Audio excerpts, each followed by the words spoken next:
Good morning मेरे दोस्तों, कैसे हैं आप सभी लोग। आशा करती हूँ कि आप सभी लोग बहुत अच्छे होंगे और आप लोग डेली मेरा वीडियो कंटिन्यूअसली देख रहे होंगे। तो आइए स्टार्ट करते हैं। कल थोड़ा मेरा तबीयत खराब थी, इस वजह से मैंने जल्दी खत्म कर दी थी क्लास। आज मैं फिर से आप लोगों के सामने लेकर हाजिर हूँ। तो आइए सबसे पहले हम पहला क्वेश्चन करते हैं। तो क्वेश्चन क्या है? क्वेश्चन है उस ट्राइंगल का क्षेत्रफल ज्ञात कीजिए।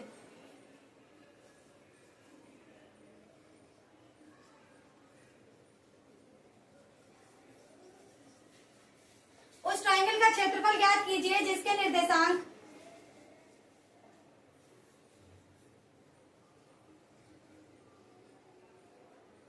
दे रखे हैं 0,0, 2,0 और 0,3। हमें ट्राइंगल का एरिया ज्ञात करना है, हमें ट्राइंगल का क्षेत्रफल ज्ञात करना है। तो देखिए, सबसे पहले मैंने आपको बोला था जब भी इस तरीके से पॉइंट्स दे रखे हो, आपको निर्देशांक बोले जाएं तो इसका मतलब होता है कि हम लोग ज्यामिति में हैं। सॉरी, निर्देशांक ज्यामिति में है। तो निर्देशांक ज्यामिति में हम क्या करते हैं? तो अब तक मैंने आप लोगों को डिस्टेंस का फॉर्मूला करा रखा है, मैंने आपको रेशियो वाला फॉर्मूला करा रखा है और मैंने आपको मध्यमान कैसे निकालते ये बता रखा है। लेकिन मैंने अभी तक आप लोगों को ट्राइंगल का एरिया नहीं बताया था। आज मैं आप लोगों को ट्राइंगल के एरिया का फॉर्मूला लिखवाती हूँ। तो सबसे पहले आप लोगों को ट्राइंगल का एरिया का फॉर्मूला लिखना है। ट्राइंगल बराबर 1/2।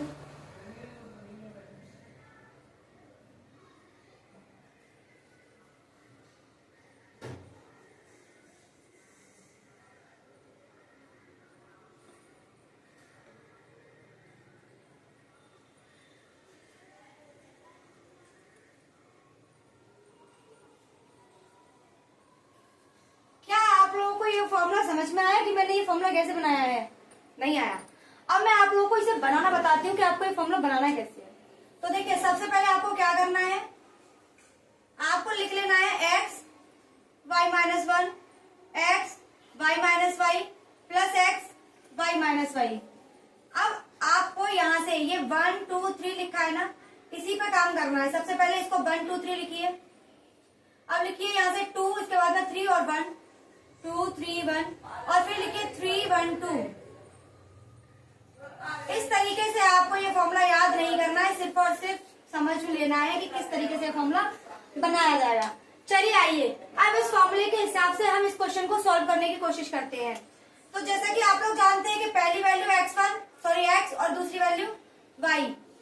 मैंने यहाँ पर x1 y1 x2 y2 x3 y3 मान लिया। अब हम इन तीनों की वैल्यूज को इसमें पुट करते हैं। तो देखिए 1/2, x1 की वैल्यू क्या है 0, y2 की वैल्यू 0, y3 की वैल्यू 3 प्लस x2 की वैल्यू 2, y3 की वैल्यू 3 माइनस y1 की वैल्यू 0 प्लस x3 की वैल्यू क्या बेटा 0, y1 की वैल्यू 0 और y2 की वैल्यू 0। इसे सॉल्व कर लेते हैं। 1/2, 0 का मल्टीप्लाई किसी में भी कीजिए 0, 2 का मल्टीप्लाई 3 में करेंगे तो 3 6 और हम इसका मल्टीप्लाई किसी में भी करेंगे तो क्या हो जाएगा आपका 0 हो जाएगा। अब हम लोगों को 6 में 0 को प्लस कीजिए, क्या आएगा आपका 1/2 मल्टीप्लाई में 6, 2 से 6 को कैंसिल आउट करेंगे तो आपका आएगा 3। यानी कि आपका जो ट्राइंगल का एरिया निकल के आया वो कितना निकल के आया बच्चों 3। आई होप आप लोगों को ये क्वेश्चन समझ में आ गया होगा। अब आते हैं सेकंड क्वेश्चन की तरफ। ये जो क्वेश्चन था ये 8 नंबर में आता है 10th क्लास में। ये 10th क्लास का 8 नंबर का सबसे बड़ा क्वेश्चन है, जो कि मुझे लगता है सबसे छोटा यही था। इससे ज्यादा बड़े तो 4 नंबर में आ जाते हैं और बच्चे इन्हीं को छोड़कर चले आते हैं, लेकिन आप लोग छोड़ के नहीं आएंगे। ठीक है, चलिए आइए क्वेश्चन कराते हैं आगे। एक क्वेश्चन दे रखा है, हमें एक डायग्राम दे रखा है। सबसे पहले मैं एक डायग्राम उतारती हूँ।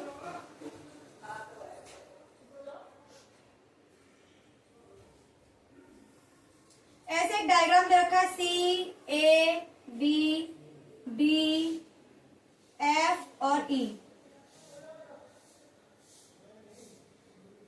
तो इसमें बोला गया है कि यदि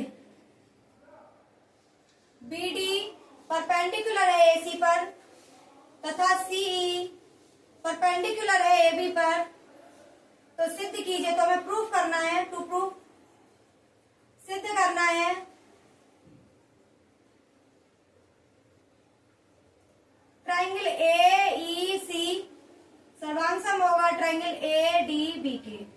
हमें ये क्या करना है, प्रूव करना है। तो चलिए इसे प्रूव कर लेते हैं। कैसे प्रूव किया जाएगा, हम लोगों को ये ट्राइंगल दे रखा है। अब हमसे बोला गया है कि बीडी जो है एसी पर परपेंडिकुलर है। तो ये आपका बीडी है, ये एसी पर क्या है, परपेंडिकुलर। जब बीडी जो है एसी पर परपेंडिकुलर होगा तो इस एंगल की वैल्यू कितनी हो जाएगी बच्चों, 90 डिग्री। ये कितना हो जाएगा, 90 का। इसी तरीके से बोला है कि जो सीई है वो परपेंडिकुलर है एबी पर, तो ये भी कितने का, 90 डिग्री का। तो मैंने ट्राइंगल उठा लिया सबसे पहले ए ई सी तथा ट्राइंगल ए डी बी में मैंने 2 ट्राइंगल उठाए। अब देखिए ट्राइंगल कौन सा उठाया मैंने, ए सी ई, और मैंने उठाया है डी ए बी। मैंने 2 ट्राइंगल उठाए हैं। अब हम इनमें कुछ सिमिलैरिटीज देखते हैं क्या है इसमें जो एक जैसा है। तो देखते हैं। सबसे पहले मैंने क्या किया, मैंने सबसे पहले आपको लिखवाया ए ई सी और क्या था मेरा, ए डी बी। ठीक है। अब देखिए मैंने क्या किया, जो एंगल ए है मेरा इसमें भी कॉमन है और मेरा इसमें भी एंगल ए कॉमन है। तो ये क्या हो गया, मेरा ओवाइनिस्ट हो गया। ये क्या हो गया बेटा, ओवाइनिस्ट हो गया। यहाँ पे जो आपका एंगल ए ई बी होगा, एंगल ए ई बी होगा वो बराबर हो जाएगा, सॉरी एंगल डी जो होगा वो एंगल ई के बराबर हो जाएगा।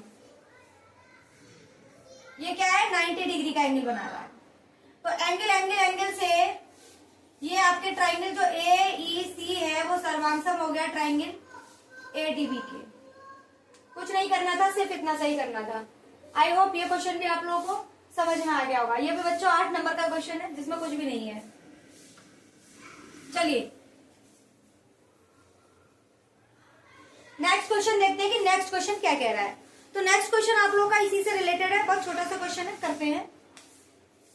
क्वेश्चन दे रखा है ट्राइंगल ए बी सी एक समद्विबाहु त्रिभुज है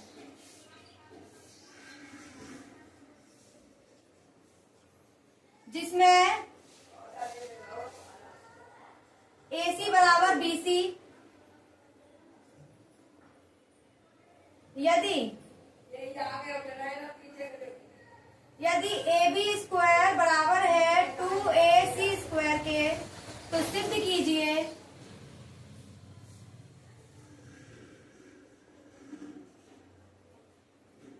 कि ट्राइंगल ABC एक समकोण त्रिभुज होगा।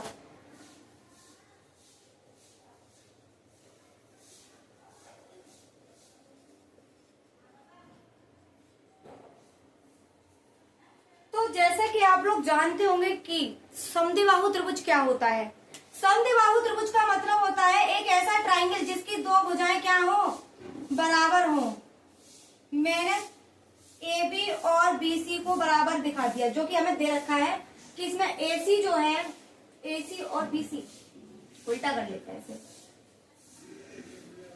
सी यहाँ कर लेते हैं और बी यहाँ कर लेते हैं। इसमें दे रखा है ए सी बराबर है बी सी के, यानी कि ये दोनों भुजाएं क्या है, बराबर दे रखी है हमें। और हमें एक चीज भी दे रखी है, यहाँ पे लिख लेते हैं, दिया है। क्या दिया है हमें, ए सी बराबर है बी सी के। समकोण त्रिभुज का मतलब होता है जिसकी एंगल 90 बने और जिसका दोनों भुजा का योग उसकी तीसरी भुजा के योग से ज्यादा हो, तो क्या होता है, समकोण ट्रायंगल। तो हम देखते हैं, हमें दे रखा है ए सी बराबर है बी सी के, और फिर हमको दे रखा है ए बी स्क्वायर बराबर है 2AC स्क्वायर के। ठीक है। और समद्विबाहु त्रिभुज का मतलब आप जानते हैं कि जिसमें 2 भुजाएं क्या होती हैं, बराबर होती हैं। तो मैंने क्या किया, मैंने इसी को उठाया, ए बी स्क्वायर बराबर होगा 2AC स्क्वायर के। क्या मैं 2AC स्क्वायर को मैं AC square plus AC square लिख सकती हूँ? क्या मैं 2AC स्क्वायर को AC square plus AC square लिख सकती हूँ? अब देखिए मैंने क्या किया, इसको ऐसे लिख लिया। चूंकि हमें ये पता है कि AC बराबर दे रखा है BC के, हमें ये पता है ना कि AC बराबर है BC के, क्या मैं AC की जगह पर BC लिख सकती हूँ? तो चलिए लिख देते हैं। यहाँ पर AB स्क्वायर बराबर होगा AC स्क्वायर प्लस का है BC स्क्वायर। जरा आप इसे देखिए कि ये क्या बन गया। ये अब ये पाइथागोरस प्रमेय हो गई इस ट्राइंगल की। AC स्क्वायर, ये हमारा लंब हो जाएगा, ये हमारा आधार हो जाएगा और ये हमारा कर्ण हो जाएगा। जरा इसको लगाकर देखिए, पहले यहाँ तक देखिए, अब पाइथागोरस प्रमेय लगा रही हूं मैं इसमें। तो मैंने पाइथागोरस लगाया तो क्या लिखेंगे, लंब का वर्ग AC का स्क्वायर प्लस BC का स्क्वायर बराबर हो जाएगा AB का स्क्वायर। क्या ये यही है? तो इसका मतलब क्या हुआ कि जो समद्विबाहु त्रिभुज है वो क्या हो जाएगा, आपका समकोण त्रिभुज होगा। तो हमने सिद्ध कर दिया, अतः प्रूफ हो गया कि यह एक समकोण त्रिभुज है। मैं यहां लिख देती हूँ, अतः सिद्ध होता है,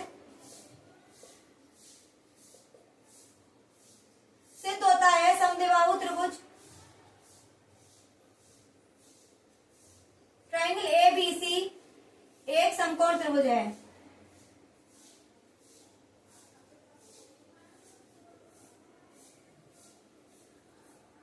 आई होप आप लोगों को ये क्वेश्चन बहुत अच्छे से समझ में आ गया होगा, और अगर समझ में ना आया हो तो एक बार वीडियो को फिर से रिपीट करके देख लेना, और फिर भी समझ में ना आए तो कमेंट बॉक्स में कमेंट करना, मैं आपको ये क्वेश्चन दोबारा करा दूंगी। चलिए मैं अब इसको बिगाड़ देती हूँ, दूसरा क्वेश्चन कराते हैं।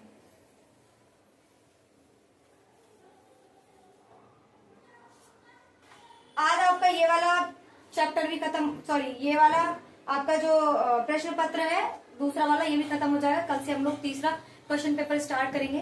तो आइए नेक्स्ट क्वेश्चन आपको दे रखा है, ये एक नाव जिसकी बच्चों स्टार्ट करते हैं। एक नाव जिसकी स्थिर जल में चाल 5 किलोमीटर प्रति घंटा है, 12 किलोमीटर धारा के प्रतिकूल जाने में वही दूरी धारा के अनुकूल प्रति जाने की अपेक्षा 1 घंटा अधिक समय लेती है, तो धारा की चाल ज्ञात कीजिए। देखिए बच्चों, आप लोगों को सबसे पहले मैं ये समझा दूं कि इसका कॉन्सेप्ट क्या होता है। देखिए सबसे पहले मैं आपको बता दूं कि एक नदी बह रही है, यहाँ पे क्या बह रही है, एक नदी बह रही है, और इसमें एक नाव चल रही है इस तरीके से, और यहाँ पर कोई मनुष्य बैठा है। मान लीजिए कि आप ही बैठे हैं जो कि चप्पू चला रहे हैं, ठीक है। अब आप इस नदी के साथ साथ बहेंगे तो धारा की कुछ तो चाल रही होगी, कुछ स्पीड तो होगी जिस स्पीड से पानी बह रहा होगा। तो जब आप इसके साथ साथ बहेंगे तो पानी भी अपनी स्पीड से चलेगा और आप भी, तो यानी कि आपकी स्पीड बढ़ जाएगी। मान लेते हैं कि धारा की चाल x है,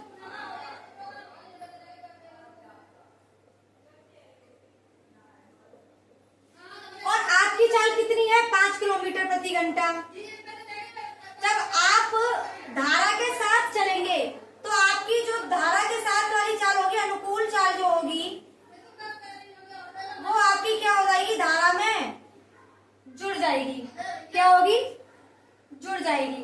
अब आप अगर धारा के विपरीत आते हैं, अगर हम धारा के विपरीत चलेंगे तो हमें फोर्स ज्यादा लगाना पड़ेगा। तो जब हमें फोर्स ज्यादा लगाना पड़ेगा, हमें पानी काट के आगे जाना पड़ेगा।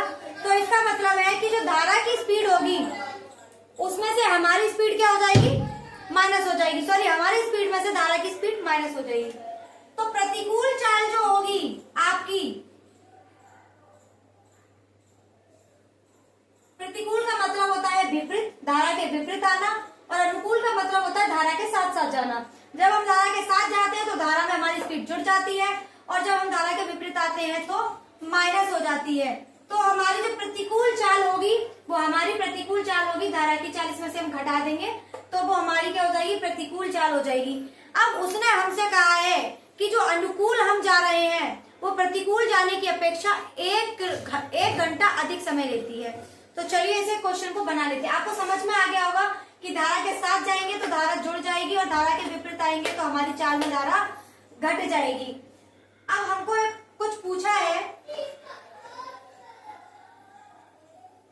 अच्छा धारा की हमें डिस्टेंस कितनी दे रखी है, हमें डिस्टेंस दे रखी है 12 किलोमीटर, और हम धारा के साथ जा रहे हैं, इसलिए हमारी स्पीड हमारी जो चाल है उसमें धारा की चाल जुड़ गई है, और हम जब इतनी ही दूरी को वापस में लौट कर आ रहे हैं तो हमारी चाल में से धारा की चाल माइनस हो गई है।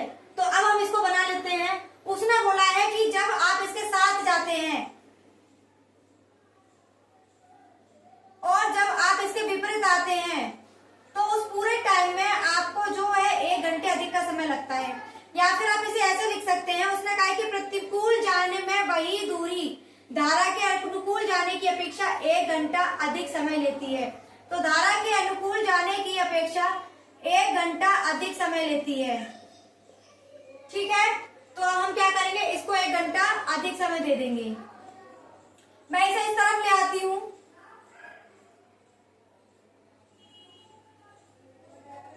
बराबर 1। ऊपर 12 कॉमन है, मैंने 12 कॉमन ले लिया। अब मैंने इन दोनों का क्या ले लिया बेटा, एलसीएम।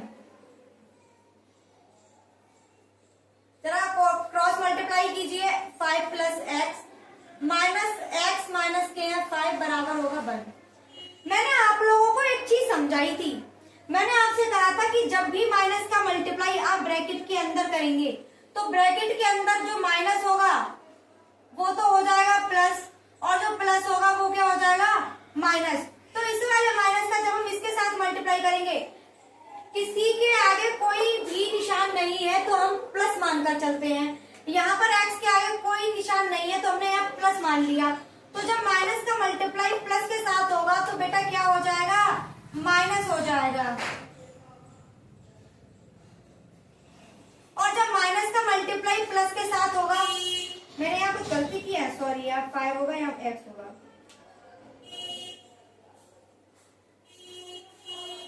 जब इसके साथ होगा तो ये माइनस का हो जाएगा, जब इसके साथ होगा तो बेटा क्या हो जाएगा, प्लस का हो जाएगा। नीचे आपको ऐसे ही उतार लें, फिलहाल मैं फॉर्मूला भी लगवाती हूँ।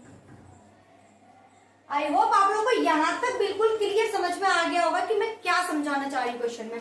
चलिए तो आगे सॉल्व करते हैं। अब मैं क्वेश्चन को साफ कर देती हूँ। देखिए, क्या 5 से 5 कैंसिल हो गया, सॉरी बराबर में 1 है, 5 से 5 कैंसिल हो गया, ऊपर बनता है 12, यहाँ x और x 2x। देखिए नीचे आपके पास, आपने ये देखा होगा कि एक ब्रैकेट में अगर प्लस हो और एक ब्रैकेट में माइनस हो तो हम उसे इस तरीके से लिख लेते हैं। तो यहाँ पर देखिए, एक ब्रैकेट में माइनस है और एक ब्रैकेट में प्लस है, तो 5 को a मान लीजिए और x को b मान लीजिए और इस फॉर्मूले में पुट कीजिए। तो 5 स्क्वायर माइनस के है x स्क्वायर बराबर का है 1। तो यहाँ पर कितना बन गया, 12 का मल्टीप्लाई 2 में करेंगे तो 24x, नीचे 5 का स्क्वायर 25 माइनस के x स्क्वायर बराबर हो गया 1 के। अब हम इसको सॉल्व करते हैं।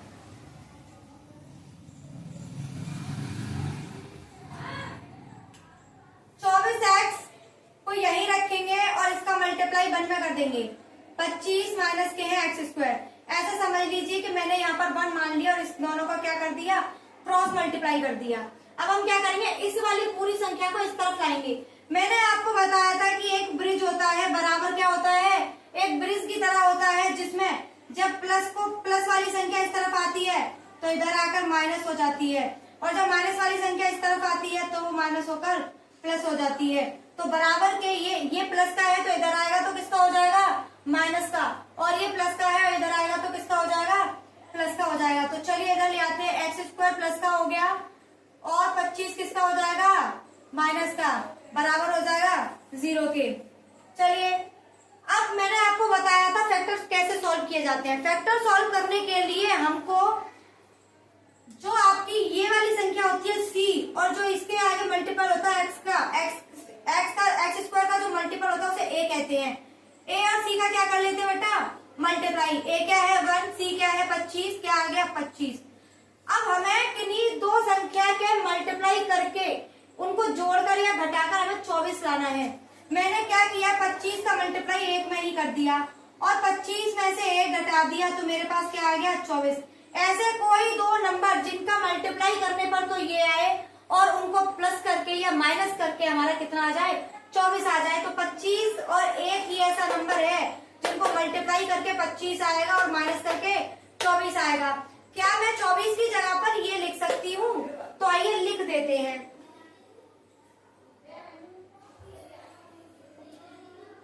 एक्स स्क्वायर प्लस के हैं एक्स, यहाँ पे मैंने लिख दिया 25 माइनस का है 1 माइनस के है 25 बराबर 0। अंदर मल्टीप्लाई कर लीजिए, 25 एक्स माइनस के 25 बराबर 0। इन दोनों में से क्या कॉमन है बेटा, एक्स। कॉमन का मतलब होता है जो दोनों में हो, तो इन दोनों में x कॉमन है, मैंने x कॉमन ले लिया, x प्लस के 25 बचा। बेटा इन दोनों में माइनस बाहर निकाल लेती हूँ। देखिए जब हम माइनस का मल्टीप्लाई करते हैं तो सारे साइन चेंज हो जाते हैं, और जब हम माइनस को कॉमन लेते हैं तब भी यही होता है कि जो प्लस होता है वो माइनस हो जाएगा और माइनस होगा वो प्लस। यहाँ पर दोनों ही नंबर माइनस के हैं तो क्या हो जाएंगे, दोनों नंबर प्लस के हो जाएंगे। यहाँ कुछ भी कॉमन नहीं है तो क्या हुआ, एक तो हर संख्या में कॉमन होता है, किसी भी संख्या में आप उसका मल्टीप्लाई कर सकते हैं। तो मैंने इसमें से एक ही कॉमन ले लिया, मैंने एक कॉमन लिया तो यहाँ बचा प्लस का x और यहाँ पर बचा 25 बराबर होगा 0 के। देखिए मैंने आपको पहले ही बताया था कि किसी भी जब भी इस तरीके का आप क्वेश्चन सॉल्व कर रहे होंगे तो आपके जो दोनों ब्रैकेट हैं वो दोनों ब्रैकेट सेम होने चाहिए। अगर वो दोनों ब्रैकेट सेम नहीं हुए तो क्वेश्चन क्या होगा, गलत माना जाएगा। तो दोनों ब्रैकेट मेरे क्या आ रहे हैं, सेम। मैंने क्या किया, इन दोनों को कॉमन ले लिया और आपका बचा x माइनस 1 बराबर 0। अब जरा इसकी वैल्यू को आप किसके बराबर रखेंगे, 0 के बराबर रखेंगे तो माइनस के 25 आया, और आप x माइनस 1 बराबर 0 रखेंगे तो आपका क्या आया, प्लस का 1। देखिए चाल कभी भी माइनस की नहीं हो सकती है, इसलिए हम माइनस वाली वैल्यू को छोड़ देंगे, उसे नहीं लेंगे, सिर्फ और सिर्फ प्लस की वैल्यू को लेंगे। तो आपका जो आंसर आएगा वो x बराबर क्या होगा बेटा, 1। धारा की चाल कितनी है, 1 किलोमीटर, अतः धारा की चाल बराबर होगा 1 किलोमीटर प्रति घंटा। आई होप आप लोगों को ये क्वेश्चन समझ में आ गया होगा। चलिए अब आगे सॉल्व करते हैं। इस वाले पेपर में आपके सारे क्वेश्चंस लगभग सॉल्व हो चुके हैं, सिर्फ एक क्वेश्चन आपका बचा हुआ है जिसे मैं आपको सॉल्व करा देती हूँ। उसके बाद में आपका ये वाला चैप्टर, सॉरी ये वाला क्वेश्चन पेपर पूरी तरह से खत्म हो जाएगा। चलिए स्टार्ट करते हैं।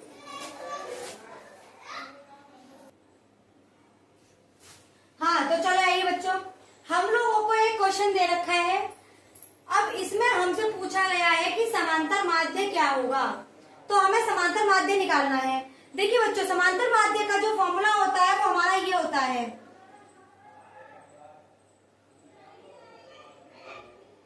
समेशन xi fi अपॉन में समेशन fi। ये हमारा समांतर माध्य का फॉर्मूला होता है। तो हमें सबसे पहले तो इसकी वैल्यू पता होनी चाहिए और फिर हमें इसकी वैल्यू पता होनी चाहिए। तो आइए सबसे पहले हम इनकी वैल्यूज फाइंड कर लेते हैं। तो देखिए कैसे निकालेंगे हम। सबसे पहले हमको निकालना होगा xi।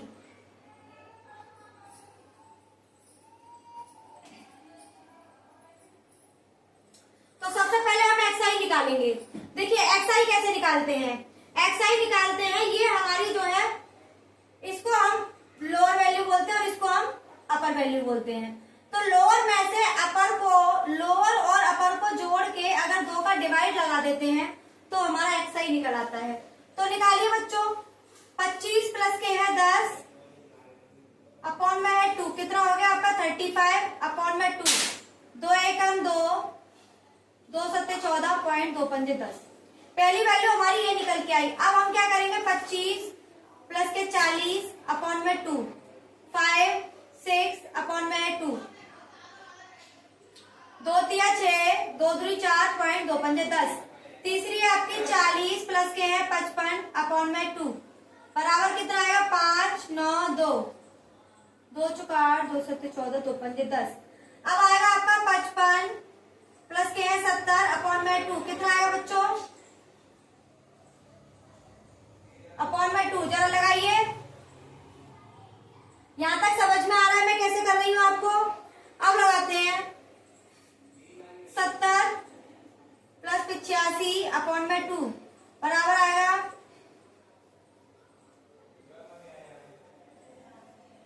77.5। अब लगाते हैं 85 प्लस के 100 अपॉन में 2, तो आपका आ जाएगा 185 अपॉन में 2। तो 2 निम 18, 2 सत्ते 14.5 आपका आ गया ये। ठीक है, ठीक है।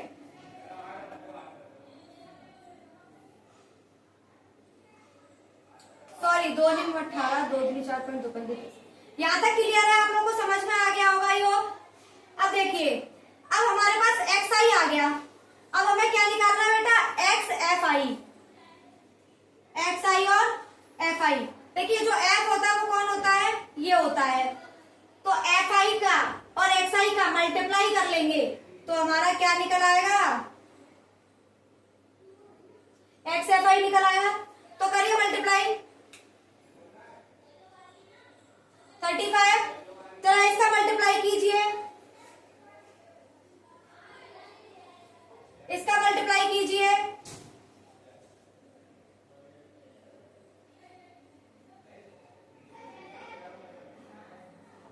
इसका मल्टीप्लाई कीजिए।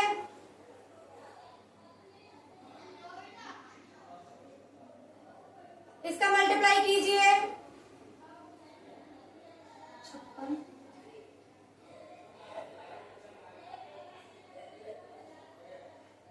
56।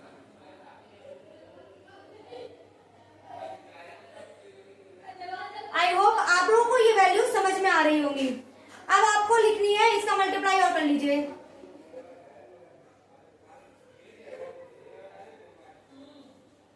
तो आपकी वैल्यू निकल के आएंगी ये। आपको यहां तक ये क्वेश्चन समझ में आ जाना चाहिए और आशा करती हूँ कि आप लोगों को ये क्वेश्चन समझ में आ रहा होगा। सबसे पहले हमें वर्गांतराल दे रखा है और हमें बारंबारता दे रखी है। हमें एक्स आई निकालने के लिए क्या करना होगा? लोअर वैल्यू और अपर वैल्यू दोनों को जोड़ करके 2 का डिवाइड लगाएंगे तो हमें ये निकल आएगी एक्स आई। अब हमें एक्स आई और एफ आई निकालना है तो हम एफ आई का और एक्स आई का क्या कर देंगे? मल्टीप्लाई कर देंगे तो हमारी वैल्यू निकल के आएगी ये। और अब हमें क्या निकालना है? इसका समेशन। देखिए बच्चों, इसका मतलब होता है कि जितनी भी वैल्यू दे रखी है उनको क्या कर दीजिए? उनको जोड़ दीजिए। तो मैंने इनको क्या किया? इनको मैंने जोड़ दिया तो मेरा क्या निकल के आया?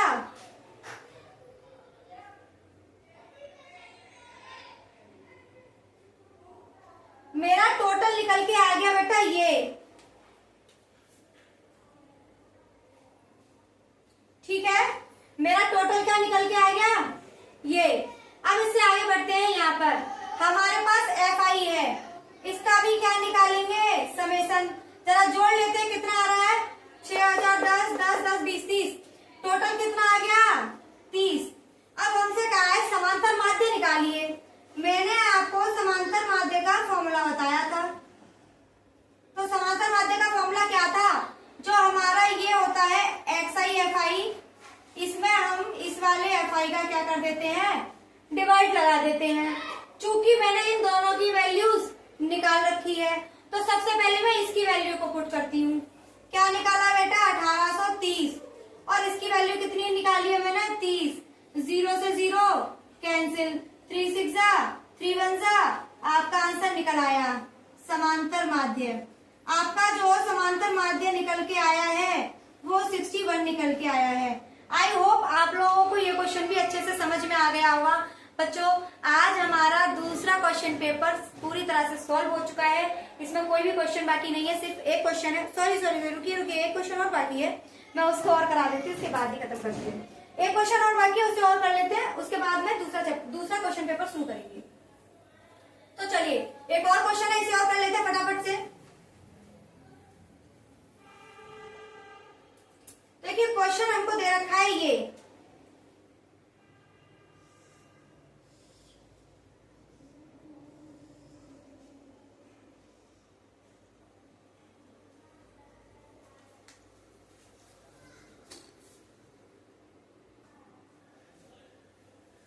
तो आइए बच्चों, आप लोग को एक क्वेश्चन दे रखा है कि चित्र ओ ए सी बी केंद्र O और 3.5 सेंटीमीटर त्रिज्या वाले एक वृत्त का चतुर्थांश है। यदि ओडी बराबर 2 सेंटीमीटर है तो छायांकित भाग को ज्ञात कीजिए। देखिए सबसे पहले मैं आपको समझा देती हूँ कि ये टोटल एक सर्किल की बात हो रही है। किसकी बात हो रही है? एक सर्किल की बात हो रही है जिसका जो डायमीटर है वो 7 है। कितना है? 7 सेंटीमीटर है। इसका एक 1/4 पार्ट काट लिया गया है इतना। जब 1/4 पार्ट काटा गया है तो इसकी जो रेडियस है वो 3.5 यानी कि डायमीटर की क्या हुई है? हाफ हो गई है। और उसने कहा है, ये मैं आपको बता देती हूँ कि ये डायग्राम कहाँ से लिया गया है। तो ये डायग्राम आपको यहाँ से लिया गया। उसने कहा है कि ये वाला पार्ट जो है ना, इस वाले पार्ट का एरिया बताइए क्या होगा। हम लोगों को इसका क्षेत्रफल ज्ञात करना है। तो हमको यहाँ पर देख लीजिए इसमें क्या बताया गया है। तो हमें टोटल इसका डिस्टेंस, यानी कि ये भी रेडियस है तो ये 3.5 दे रखी है, ये भी रेडियस है, हमें कितनी दे रखी है, 3.5 दे रखी है। लेकिन उसने बोला है आपका जो ओडी है वो 2 सेंटीमीटर है। जो ओडी है वो कितना है बेटा, 2 सेंटीमीटर दे रखा है। देखिए अब हमें इसका एरिया निकालना है। तो हमें सर्किल के 1/4 भाग का एरिया निकालना है। किसका निकालना है, सर्किल के 1/4 भाग का एरिया निकालना है। तो ये चौथा भाग है, तो सर्किल का 1/4, सबसे पहले 1/4 भाग का क्षेत्रफल। तो क्या हो जाएगा बेटा, 1/4 और एरिया जो हमारा सॉरी ये क्या होता है, सर्किल का जो एरिया होता है वो कितना होता है बेटा, πr²। तो इसमें भी कौन सा लग जाएगा, यही 1/4 πr²। ठीक है, 1/4, पाई की वैल्यू 22/7, आर की वैल्यू कितनी दे रखी है हमें, 3.5 सेंटीमीटर। मैंने इसका स्क्वायर लगा दिया, 1/4 मल्टीप्लाई में 7। मैं 3.5 को 2 बार लिख सकती हूँ क्योंकि इसके ऊपर क्या लगा हुआ है, स्क्वायर लगा हुआ है। सबसे पहले हम पॉइंट हटाएंगे और 0 बढ़ा लेंगे। देखिए मैं आपको बहुत सरल तरीके से जो आपकी कैलकुलेशन होती है उसको करना सिखा रही हूँ, जिससे कि आपको दिक्कत ना हो। 7 से 35 को काटा 5 टाइम, यहाँ से काम कीजिए, 5 2 10 और 5 7 35। यहाँ से इसे कैंसिल कीजिए 11 टाइम। अब देखिए यहाँ से भी कैंसिल कीजिए, 5 2 10। 11 का मल्टीप्लाई 7 में करेंगे तो कितना आ जाएगा, 77। और यहाँ पर 4 का मल्टीप्लाई 2 में करेंगे तो 8। यानी कि हमारे 1/4 पार्ट का जो हमारा एरिया है, यानी कि OBCA का जो एरिया है वो हमारा कितना निकल के आया, 77/8। हमारे पास ये आ गया। हमें इस वाले पार्ट का एरिया निकालना है। तो बेटा क्या हम ये BDO, ये जो ट्राइंगल दे रखा है और इस पूरे के पूरे 1/4 पार्ट में से 1/4 भाग जो दे रखा है OBAC में से अगर हम B और D इस वाले पार्ट को काट दें तो हमारे पास सिर्फ ये बच जाएगा। तो हमारे पास इस वाले पूरे एरिया का तो आंसर इस पूरे पार्ट का तो हमने एरिया निकाल लिया है। अगर हम इस ट्राइंगल का एरिया और निकाल लें तो हमारा क्या हो जाएगा, ये सॉल्व हो जाएगा। तो चलिए निकालते हैं।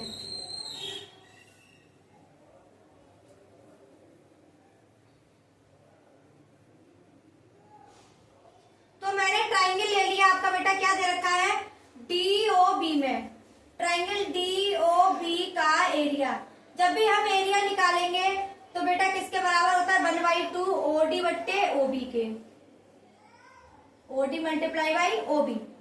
चलिए 1/2, OD की वैल्यू हमें 2 दे रखी है और OB की टोटल वैल्यू कितनी है, 3.5। 2 से 2 कैंसिल।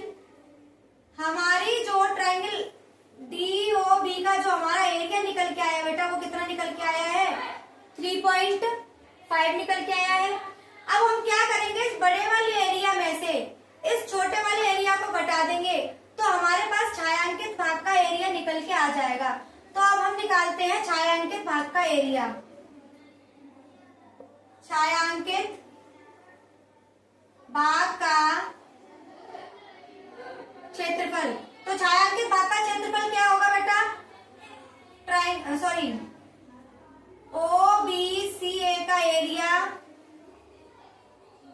माइनस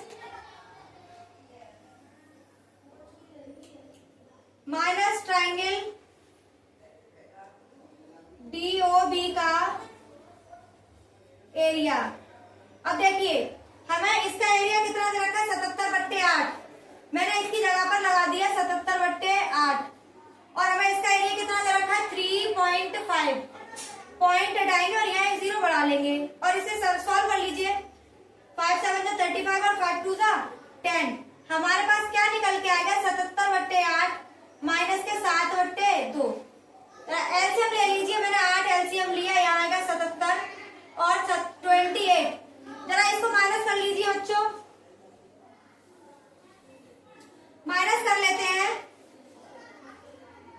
17 में से 8 काटोगे तो 9 और यहाँ बचेगा आपका 6 में से 2 काटोगे तो 4/8, यानी कि जो छायांकित भाग है उसका एरिया कितना निकल के आएगा बेटा? छायांकित भाग का क्षेत्रफल हमारा निकल के आएगा 49/8। तो मैं आशा करती हूँ कि आप लोगों को ये क्वेश्चन बहुत अच्छे से समझ में आ गया होगा कि मैंने इसका एरिया किस तरीके से निकाला है। और हमारा प्रश्न पत्र यहीं पर समाप्त होता है और आगे के क्वेश्चन पेपर को हम कल से स्टार्ट करेंगे। आप इसी तरह से मुझसे जुड़े रहिए, इसी तरह से लगातार क्वेश्चंस की सीरीज को करते रहिए। आप जितने ज्यादा इन क्वेश्चंस को करते जाएंगे आपको क्वेश्चन पेपर सॉल्व करने का एक आइडिया आता चला जाएगा। और जब क्वेश्चन पेपर पे आप बैठेंगे और उसको सॉल्व करेंगे तो हर क्वेश्चन आपके पास होगा, उसका आंसर भी आपके पास होगा। क्वेश्चन पढ़ेंगे, आंसर लिख देंगे और आई होप आप लोगों के बहुत अच्छे मार्क्स आने वाले हैं। बस अपने अच्छे मार्क्स लाने के लिए आपको जुड़ा रहना होगा मुझसे। तो आपका बहुत बहुत शुक्रिया, आपका बहुत बहुत धन्यवाद। अब हमारी मुलाकात होती है कल। Thank you.